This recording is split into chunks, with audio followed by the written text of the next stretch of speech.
Ottawa 2024, une nouvelle ère pour les relations bilatérales entre la République démocratique du Congo et le Canada.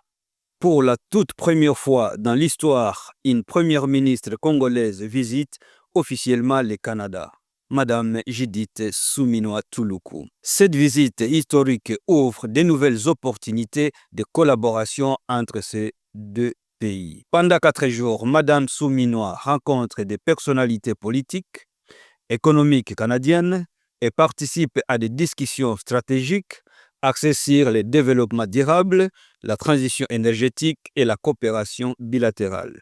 Dans cette partie, Africanada Stream présente sa rencontre avec la communauté congolaise du Canada, une priorité pour elle dès son premier jour à Ottawa. Mon nom est William Muyuku, bienvenue à Africanada Stream.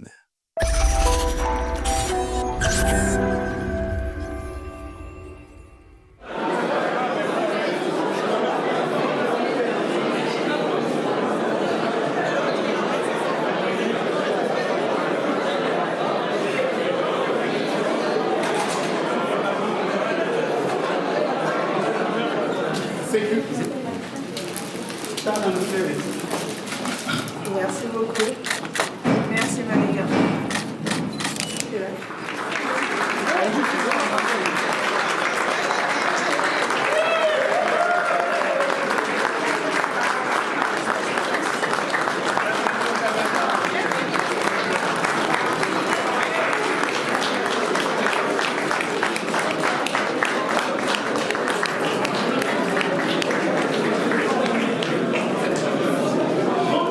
Nous sommes arrivés à un moment crucial maintenant de notre activité et nous aurons l'avantage et le privilège extraordinaire de suivre le mot de son Excellence, Madame la Première ministre, chef du gouvernement congolais.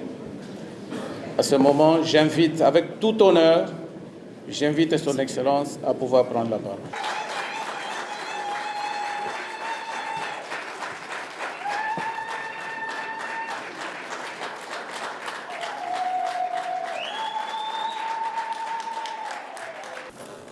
Bon, on a banda quand même na lingala, n'est-ce pas? Ba papa, ba maman, bandeko. Bandeko nanga ya République démocratique du Congo. Mbote. Mbote bino nyonso.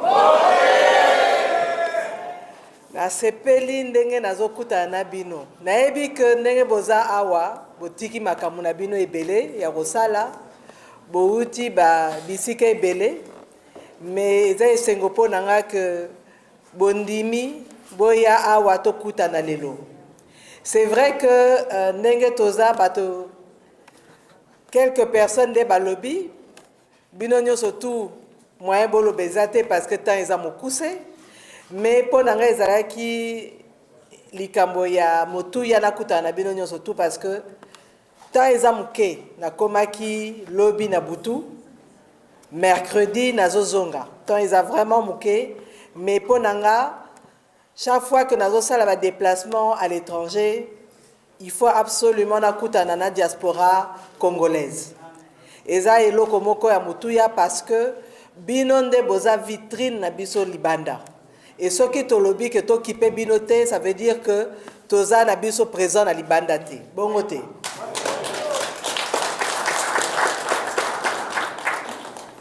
Bon, pour l'instant, on a soukina na lingale, on a kota muke muke, nazo ngana na lopoto.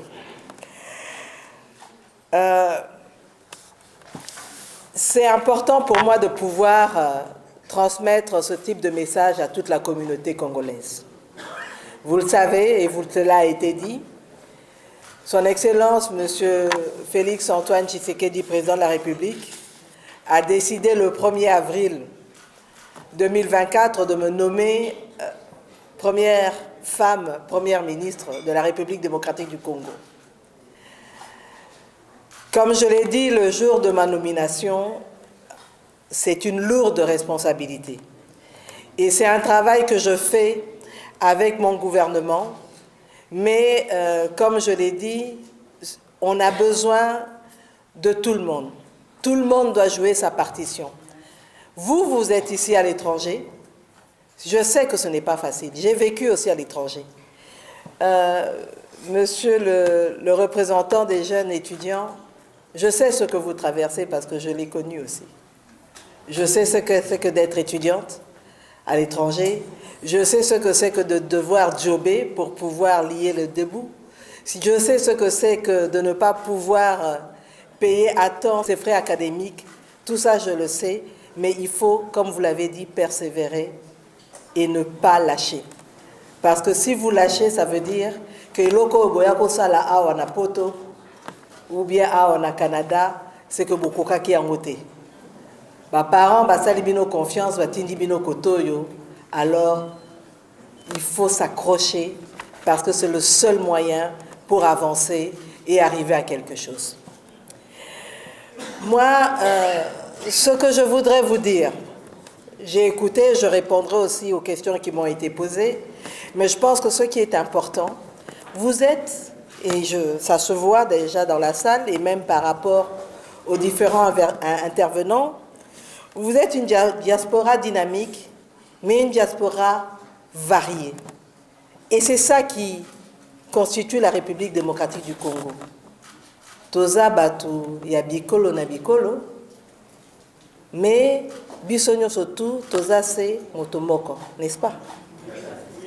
Nous sommes tous des Congolais, quel que soit eloko yotokomi lelo, nationalité otozwi lelo, o binonyo surtout ndeng boza ba misusu baza teka ba Congolais, ba misusu ba koma ba Canadiens, mais eloko ezo sangisa biso, eloko ezo kanga biso eza bolingo ya mboka na biso, bolingo ya République démocratique du Congo, n'est-ce pas?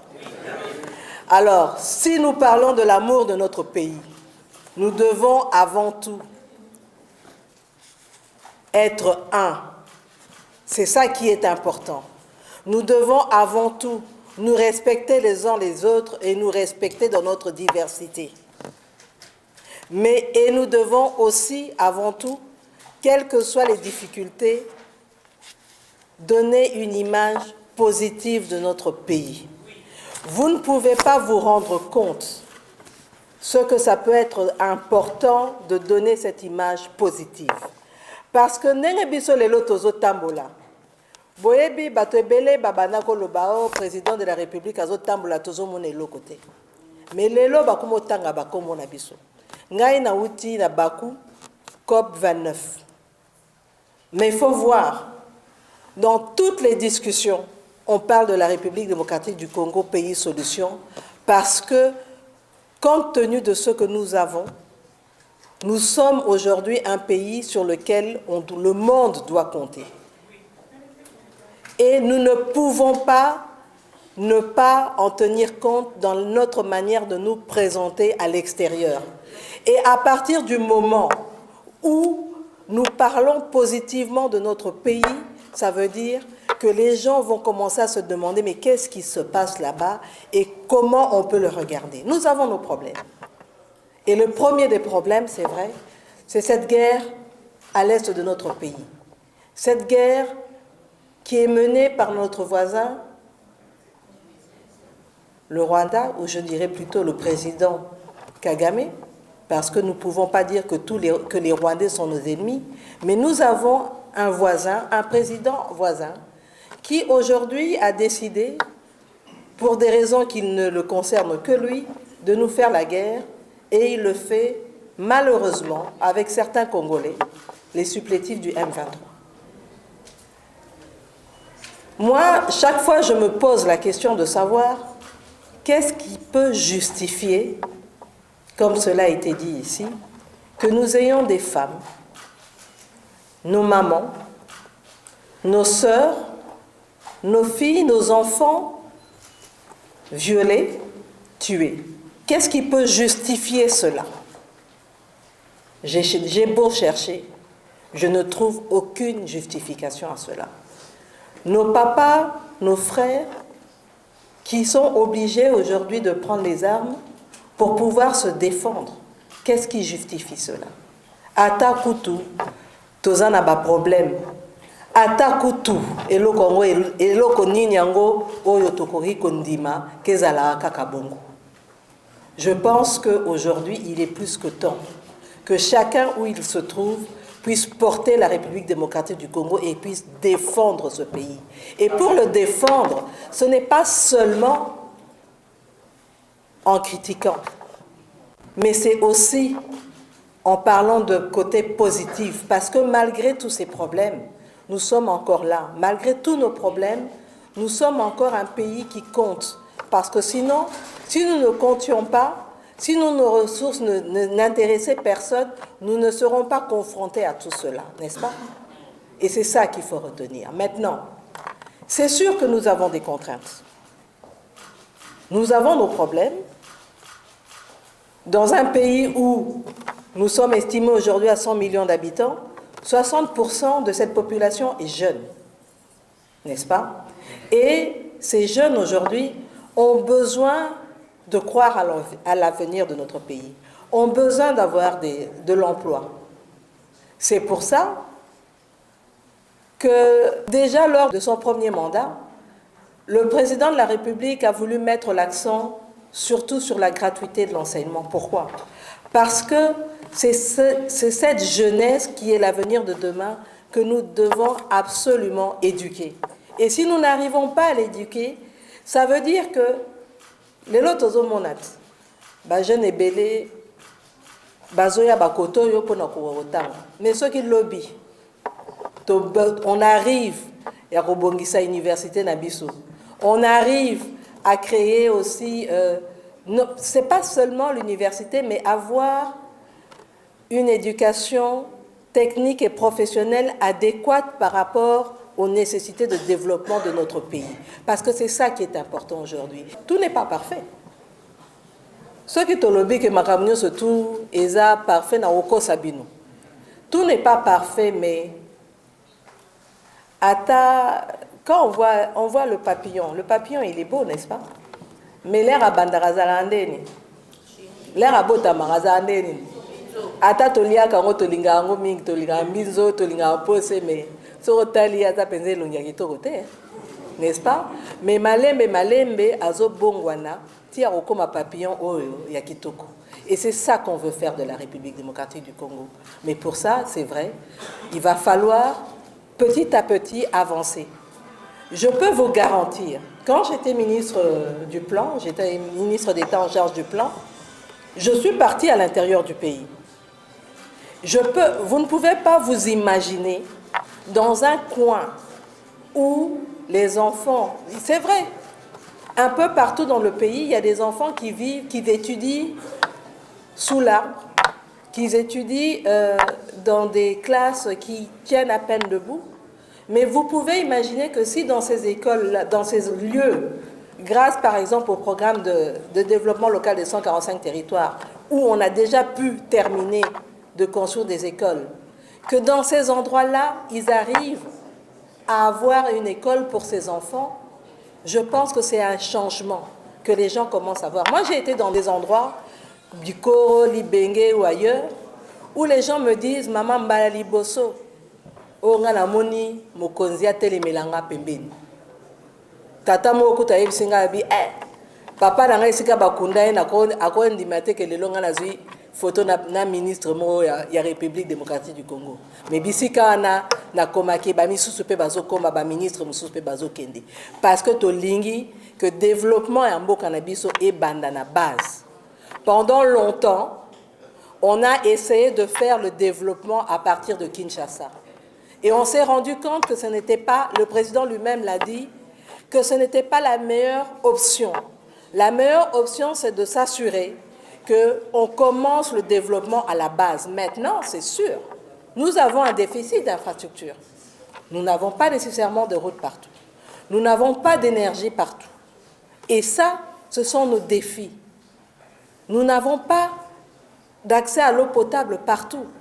Mais aujourd'hui, ces défis-là sont ce qui est notre force. Parce que quand aujourd'hui, par exemple, dans le programme d'action du gouvernement sur base duquel nous avons été investis, mon gouvernement et moi, nous avons parlé de transformation de l'économie et de création d'emplois. Mais c'est justement ces défis-là, cette recherche d'avoir des routes, cette recherche d'avoir de l'énergie qui va permettre aux investisseurs du secteur privé, investisseurs nationaux comme étrangers, de pouvoir travailler pour qu'on ait des routes à travers des partenariats publics-privés, qu'on ait de l'énergie, qu'on ait de l'accès à l'eau. Donc tous ces défis-là sont aujourd'hui des entreprises potentielles pour pouvoir créer de l'emploi. Le gouvernement va faire sa part, bien entendu, et nous avons déjà commencé, nous continuons. C'est un processus, mais nous devons compter sur tout le monde. Raison pour laquelle, merci à monsieur qui me parle de ce forum pour l'année prochaine, et c'est ça que nous attendons de la diaspora.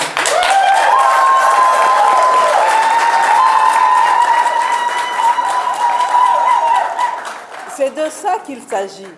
Vous, diaspora, vous connaissez les problèmes que nous avons chez nous au pays, mais vous pouvez jouer votre partition en réunissant des investisseurs pour pouvoir venir investir chez nous. Maintenant, nous, en tant que gouvernement, nous devons jouer notre part en améliorant le climat des affaires, en donnant une sécurité judiciaire pour ces investisseurs-là, et c'est le travail que nous sommes en train de faire.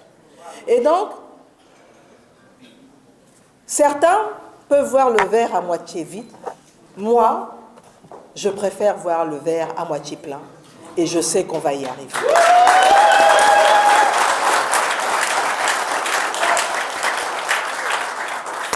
Alors, à quand la fin de la guerre? Je pense que si ça ne dépendait que de notre président de la République, là, on arrêterait la guerre. Parce que nous n'avons pas besoin de cette guerre. Si vous savez combien d'argent nous sommes en train d'investir dans l'armée, je pense que il n'y a jamais eu autant d'argent pour reconstruire notre armée. Nous avons l'armée que nous avons héritée. Et nous devons faire avec cette armée-là. Et nous ne pouvons pas la changer du jour au lendemain. Il y a besoin de beaucoup d'investissements. Et c'est ce qui est en train d'être fait. C'est vrai, cet argent, si je pouvais l'avoir pour le mettre uniquement dans les secteurs sociaux, aujourd'hui, nous serons déjà loin. Mais ça fait 30 ans que ça dure. Et il était important aussi, et c'est pour ça que chaque fois qu'on sort ou qu'on aille, on parle de cette guerre, parce que c'est important que le monde sache ce qui se passe en République démocratique du Congo, à l'est de notre pays. C'est important qu'on le sache, parce que c'est le seul moyen que nous avons aujourd'hui pour éradiquer le mal. C'est vrai, nous disons, nous faisons la guerre parce que nous sommes attaqués, mais nous sommes un peuple de paix. Raison pour laquelle le président de la République et tout le gouvernement, nous continuons aussi à discuter dans le processus de paix, dans les balais diplomatiques, pour assurer que, en même temps que nos combattants tiennent sur le terrain, mais qu'on puisse aussi continuer les discussions d'un point de vue diplomatique. Ce n'est pas facile, bien sûr. Ce n'est pas facile parce que nous n'avons pas en face de nous nécessairement des gens qui sont honnêtes. Mais il est important de continuer cette discussion, de ne pas lâcher de ce côté-là pour justement montrer notre bonne foi. Au-delà de ça, je prends juste un exemple. Certains disent « Ah, mais oui, mais pourquoi vous n'attaquez pas? Pourquoi vous n'interdisez pas le survol, par exemple, de l'espace aérien ?» Mais est-ce que vous savez, et ça, demandez à tous nos frères et sœurs qui viennent du Nord Kivu, géographiquement, naturellement, pour pouvoir atterrir à Goma, vous devez survoler l'espace aérien rwandais, malheureusement. On n'a pas le choix. On ne le fait pas par gaieté de cœur, on le fait parce que nous n'avons pas le choix. Et c'est pour ça que de la même manière, moi j'ai encore parlé à des jeunes qui étaient à la COP 29, qui venaient justement du Nord Kivu et du Sud Kivu et de l'Ituri. Et je leur demandais, mais vous, comment vous vivez, particulièrement ceux qui sont à Goma? Si aujourd'hui nous fermons complètement les frontières, qu'est-ce qui va se passer? On se rend compte que nos populations sont interdépendantes. Et c'est ça le paradoxe. Nous avons quelqu'un qui mène la guerre chez nous, mais nous avons nos populations qui passent d'un côté et de l'autre. Autant nous dépendons d'eux que eux dépendent de nous. C'est pour ça que dès le départ, le président disait qu'il était important de pouvoir s'assurer d'avoir la paix avec l'ensemble des 9 pays frontaliers. Parce que nous ne pouvons pas passer notre temps à se battre contre ces 9 pays frontaliers. Nous avons une bataille à l'interne, la lutte contre la pauvreté. Et c'est ça qui est important. Pour l'instant, vu qu'il y en a un qui a décidé de faire la guerre, nous n'avons pas le choix, nous nous investissons dans ça. Et quoi qu'on pense, quoi que certains pensent, on va y arriver. Et d'une manière ou d'une autre, cette guerre se terminera parce que nous n'accepterons jamais de nous laisser abattre par les ennemis du peuple congolais. Donc, qu'on le veuille ou qu'on ne le veuille pas, cette guerre, elle s'achèvera et nous l'achèverons.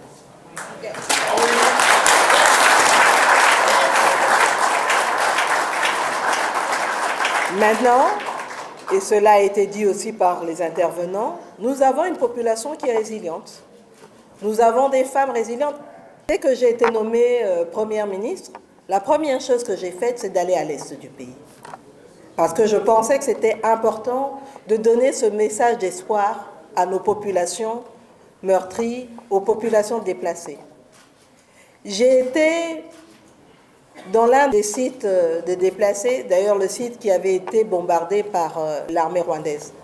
Mais qu'est-ce que j'ai vu? Malgré toutes les souffrances, je vois des femmes qui commencent un petit commerce. Ça montre la résilience de la femme congolaise, qui est une femme battante. Et cette femme-là, nous devons continuer à la soutenir. Nous devons continuer à l'aider. Moi, je ne peux pas accepter qu'il y ait des Congolais qui se permettent de faire l'apologie de nos ennemis. Je ne peux pas accepter qu'il y ait des Congolais qui puissent relayer dans les réseaux sociaux ce que ces gens-là disent sur nous. Ce n'est pas acceptable. Ce n'est pas acceptable. En tant que Congolais, nous devons défendre notre patrie envers et contre tous. Nous ne pouvons pas accepter que certains puissent utiliser nos frères, nos sœurs contre nous-mêmes. Ce n'est pas acceptable. Et si nous sommes des Congolais, nous devons lever le front, mais nous devons le lever pour nous Congolais et pas baisser devant nos ennemis, n'est-ce pas? Et donc pour vous, je vous demande, s'il vous plaît, continuez à porter haut les couleurs de notre pays. Même si c'est difficile, ne vous laissez pas embarquer par ces gens qui pensent que ça n'ira pas. Ça ira un jour. Et le grand problème que nous avons, c'est que si demain la RDC se redresse, nous serons à craindre pour toute la sous-région. Et certains ne veulent pas le voir. Mais nous savons que si aujourd'hui, demain, nous devenons beaucoup plus forts que nous le sommes aujourd'hui, nous serons un havre de paix pour la sous-région.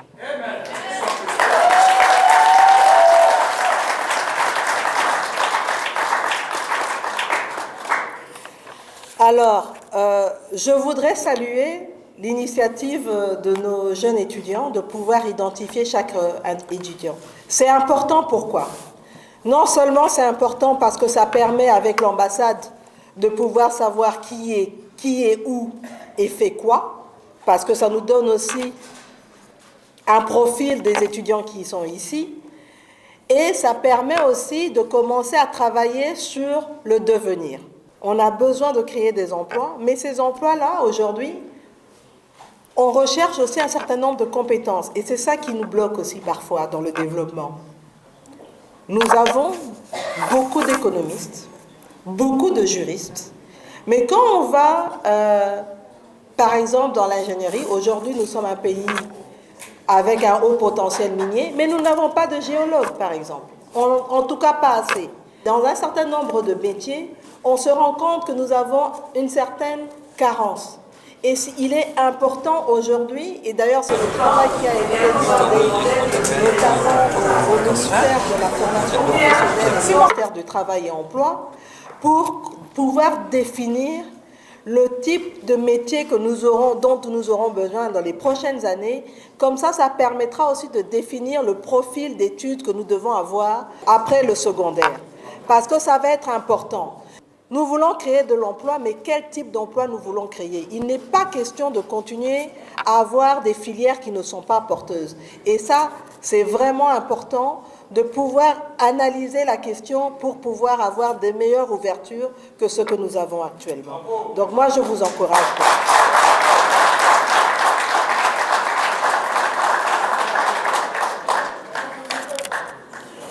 Alors, je ne voudrais pas aller sur des polémiques, mais Maître Kassena, quand vous me dites que vous voulez une loi sur l'irrévocabilité de la nationalité congolaise d'origine, vous savez ce qui est inscrit dans notre Constitution. Et vous savez que le seul moyen de le faire, c'est de réviser certaines choses, n'est-ce pas? Nous n'avons pas le choix. Et c'est là...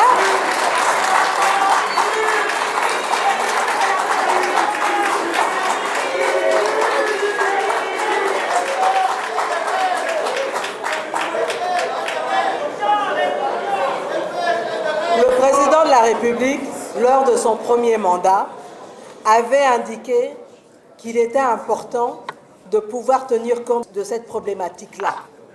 Parce que tout Congolais d'origine, quelle que soit sa nationalité actuelle, il garde son esprit chez nous, n'est-ce pas?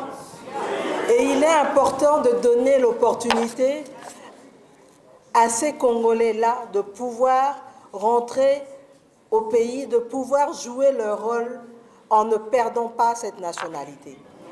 Et c'est pour ça que quand on dit notamment qu'il y a besoin de réviser certains aspects de la Constitution, certains articles, il s'agit bien de cela. Je pense que le président de la République, hier, il était à Lubumbashi, il a bien dit clairement qu'il ne s'agit pas de lui de briguer un troisième mandat, mais il s'agit pour lui de voir comment amender un certain nombre d'articles parce que le monde évolue. La RDC, la République démocratique du Congo, évolue et il faut absolument pouvoir aujourd'hui faire les ajustements nécessaires. Quelqu'un me disait encore aujourd'hui que même la Constitution américaine, elle a des amendements, n'est-ce pas? Donc on ne peut pas penser qu'en voulant se développer, tout changer, je n'en sais rien. Le président de la République a dit qu'il allait mettre en place pour l'année prochaine un comité avec des gens d'une certaine expertise, et je pense que ce sera une expertise variée, pour justement analyser et voir qu'est-ce qu'il faudrait changer. Il n'y a pas de problème. Il faut juste prendre un échantillon. Et ces gens-là vont plancher sur la problématique et c'est eux qui feront des propositions et ensuite on va analyser. Mais donc, ça ne sert à rien aujourd'hui de faire un procès d'intention quand rien n'a encore été décidé sur la manière dont cette révision va pouvoir se faire. Donc, il faut que ce travail se fasse au préalable et ensuite, on verra ce que ça pourra donner. OK ? Alors, la question des investisseurs, oui, comme je l'ai dit, nous voulons développer la République démocratique du Congo, mais nous ne pouvons pas développer notre pays uniquement avec les investissements publics. Ça va être très difficile. Et d'ailleurs, quand on regarde dans le monde, la majorité des pays qui se développent parce qu'ils mettent l'accent sur le secteur privé, n'est-ce pas? Alors, pour nous, comme je l'ai dit aussi, c'est important de pouvoir assurer une certaine sécurité pour ces investisseurs-là. C'est pour ça que nous travaillons sur l'amélioration du climat des affaires et nous allons continuer ce qui a été fait. D'ailleurs, pour vous dire, le président, au niveau de son cabinet à la présidence, il a une cellule climat des affaires. Moi, au niveau de mon cabinet à la primature, j'ai un conseiller principal avec un collège qui travaille sur l'amélioration du climat des affaires. Le ministère du Plan et le ministère de tutelle qui portent cette problématique et qui a notamment l'Agence nationale pour la promotion des investissements. Donc nous avons aujourd'hui mis en place toute une panoplie de mesures. Par exemple, nous avons aujourd'hui une loi avec un certain nombre de textes d'application pour le partenariat public-privé et nous avons même une unité de coordination du partenariat public-privé qui permet de faire les analyses par rapport à tout investissement qui arrive pour voir comment ce partenariat-là devrait se faire pour ne pas léser ni l'État congolais ni le partenaire qui vient investir. Et je pense que c'est vers ça qu'on va devoir aller. Maintenant, entre-temps, il y a quand même un travail à faire. On l'a dit, par exemple, nos fonctionnaires. Nous sommes en train de travailler pour l'amélioration aussi des conditions de travail de nos enseignants, de nos professionnels du secteur de la santé, de nos fonctionnaires. Et cela, on ne peut le faire qu'ensemble. C'est pour ça que nous avons eu toute une série de commissions paritaires avec bancs syndicaux et bancs gouvernementaux pour les différents secteurs. Là, actuellement, d'ailleurs, à Kinshasa, on en est maintenant après l'enseignement, après la santé, après l'éducation supérieure. C'est maintenant le tour de ce qu'on appelle le régime général au niveau des fonctionnaires. Nous, ce que nous voulons, c'est de pouvoir améliorer les conditions de travail, les conditions de rémunération de nos fonctionnaires. Mais en même temps, il y a un travail à faire aussi, parce que nous devons aussi assainir le fichier. Nous ne pouvons pas continuer à payer des gens qui sont des fictifs, par exemple. Et il y en a encore. Malgré qu'on nettoie, il y en a encore. Donc, comment voulez-vous, si nous continuons à avoir un certain nombre de fictifs, qu'on puisse mieux canaliser la masse salariale et pouvoir améliorer? Tant que nous n'aurons pas un contrôle clair de ce qui se passe, ça va être très difficile. Et c'est le travail que nous faisons, mais nous le faisons conjointement avec les syndicalistes, parce que si nous le faisons seuls, nous n'y arriverons pas non plus. Et c'est pour ça qu'on dit que nous continuons à travailler ensemble. Avec les commissions paritaires, les gens se sont mis d'accord sur un certain nombre d'engagements de la part du gouvernement, déjà pour le dernier trimestre de cette année, et pour l'année prochaine, nous allons continuer. Mais encore une fois, c'est un processus. Parfois, les gens ont tendance à oublier d'où on vient. Judith Suminwa Tuluka, en tant que première ministre, n'a pas une baguette magique pour changer les choses du jour au lendemain. Nous commençons, nous avons hérité de ce que nous avons hérité. Il y a un travail qui a commencé au cours du premier mandat du président de la République et nous consolidons ce qui a été fait et nous continuons.